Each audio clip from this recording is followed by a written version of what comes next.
The NBA is known for its roster of incredible athletes who showcase their skills and talent on the court. But sometimes in the world of professional sports, some players rise to stardom and then seemingly vanish from the limelight unexpectedly, leaving fans wondering what happened to them.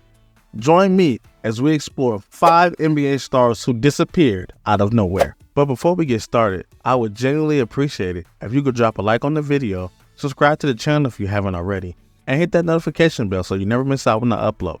But now, let's get back to the video. Number 5. Anton Jameson, the 4th overall pick in the 1998 NBA draft. He was selected by the Toronto Raptors but was traded for his Tar Heel teammate, Vince Carter. Not bad, Toronto.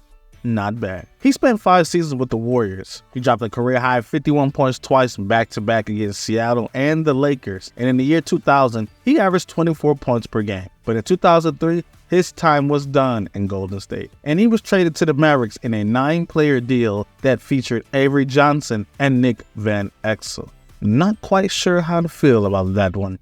The Mavs finished the season 52-30 on the year, and he was named the 6th man of the year at the end of the season. But he was traded again, and this time to the Wizards and for another Tar Heel alum, Jerry Stackhouse.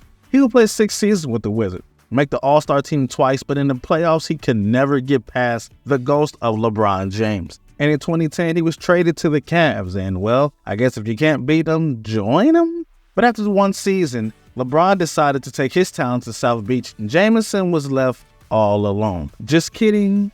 But not just kidding. The following season, Jameson was part of a 26-game losing streak with the Cavs. He broke his left pinky, and that was the end for Jameson in the wine and gold. Over the next 2 seasons, he would go on to play for the Lakers and the Clippers before being traded to the Hawks and being waived the very next day. Jameson would retire later that year, and in August of 2019, he was hired by the Wizards to become the director of personnel, which he is currently still doing. Good for you, Anton. Good for you. Number 4, Roy Hibbert, the 17th overall pick in the 2008 draft, selected by the Toronto Raptors but traded to the Indiana Pacers for Jermaine O'Neal. Now, who won that trade? Let me know in the comments. In 2012, Hibbert was selected to his first NBA All-Star game, and in July of 2012, Hibbert re-signed with the Pacers on a 4-year, $58 million contract. On November 21st, Hibbert set a career-high 11 blocks as part of a 10-point, 11-rebound, 11-block triple-double, breaking the franchise record for most blocks in a single game and becoming only the 2nd player in Pacers history to record a points, rebounds, and blocks triple-double. Who was the first player, you ask? Ironically, Jermaine O'Neal, the same guy that was traded for Hibbert. Small world, isn't it? In Game 6 of the second round of the playoffs against the Knicks, Hibbert dropped 25 points and 12 rebounds along with 5 blocks, including the game-sealing block on Carmelo Anthony that would propel the Pacers to the conference finals. He would average 15 points and 3 blocks in the conference finals against the Heat, and during the post-game press conference after the Pacers would blow out the Heat by 14, Hibbert used the term "no homo." He was later fined $75,000 by the NBA, and Hibbert would apologize for the remarks. The Pacers would push the Heat to 7 games before being eliminated, and in 2014, Hibbert was selected to his 2nd All-Star game appearance. He would finish 2nd in Defensive Player of the Year voting, losing to Joakim Noah, but during the playoffs, Hibbert would go scoreless in games 5 and 6 of the first round, becoming the 2nd All-Star ever to go scoreless in back-to-back games, and by the time the Heat eliminated the Pacers in the conference finals, he had 2 more scoreless games, setting an NBA record for most scoreless NBA postseason games by a current All-Star. A few months later, after opting into his contract, Hibbert was traded to the Lakers, and for the next 3 seasons, he would play for the Lakers and the Hornets. He was traded to the Bucks, but he was shipped out before appearing in a game with them. He was then traded to the Denver Nuggets, but the Nuggets renounced their rights on Hibbert, making him an unrestricted free agent, and on July 17th, 2018, Hibbert announced his retirement from the NBA. And as of August 9th of 2019, Hibbert was hired by the 76ers as a player development associate. Number 3, David Lee, the 30th overall pick in the 2005 NBA draft, selected by the New York Knicks. And although his natural position was power forward, of course they used him as small forward.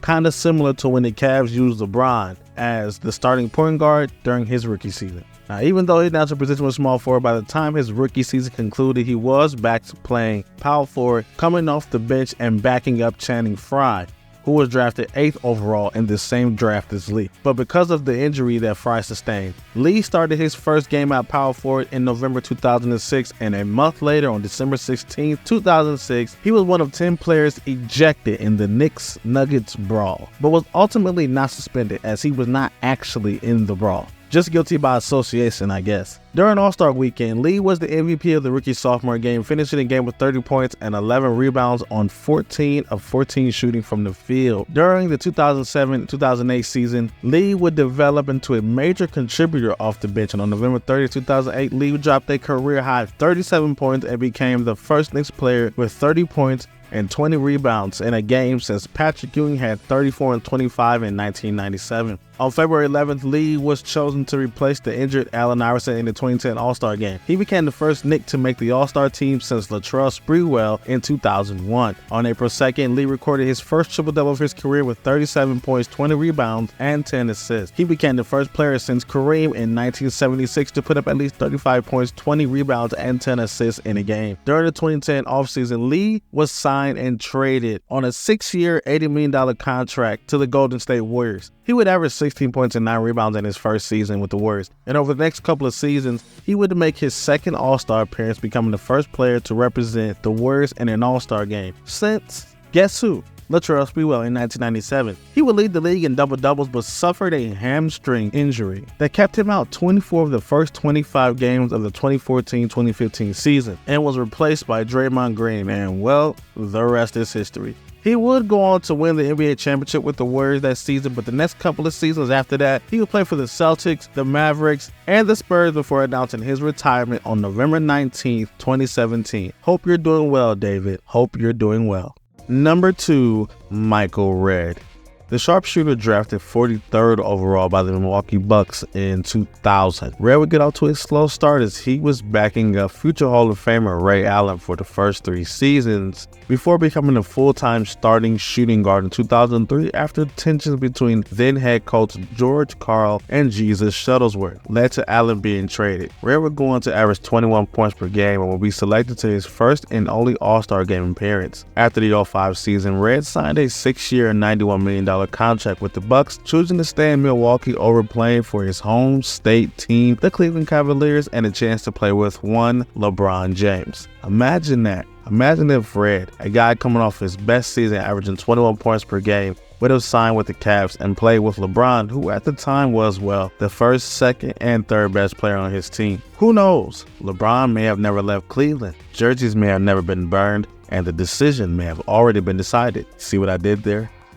In 06, Redd had the best season of his career, averaging a career-high 26 points per game. He scored a career-high 57 points against the Jazz, breaking the single-game Bucks record set by the former Lou Alcindor. In January of 2009, Redd tore his ACL and his MCL in his left knee. In January of 2010, he retore his ACL and his MCL in the same knee. He returned on March 28, 2011 after a 14-month recovery, but only played 10 games, and his time in Milwaukee had reached its conclusion. He would play one season with the Phoenix Suns before announcing his retirement on November 6, 2013. Since retirement, he has become an accomplished entrepreneur, a venture capitalist, and has a popular podcast called Betting on Yourself. Have you seen it?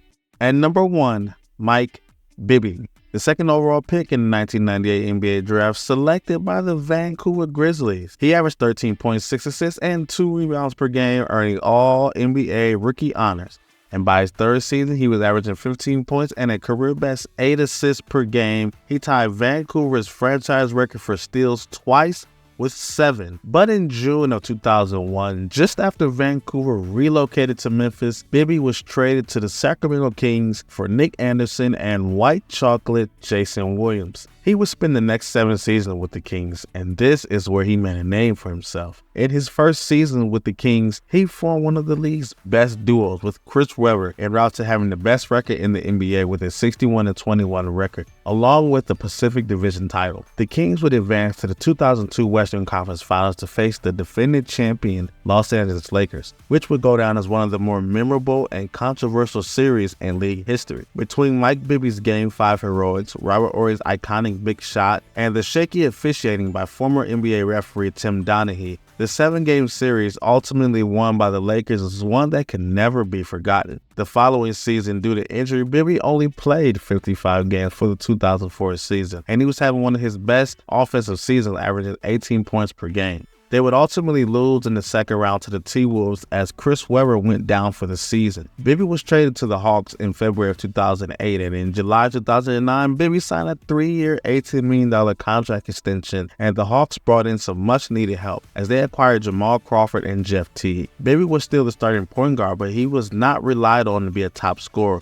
In his last 2 seasons with the Hawks, he was credited for his leadership and unselfishness that helped the Hawks to consecutive playoff appearances. Bibby was traded to the Wizards in 2001, and after playing only 2 games, Bibby agreed to a buyout, giving up his following year's entire salary in hopes of joining a contending team. He would sign with the Miami Heat on March 2nd, 2011, and was the starting point guard for the entire playoff run.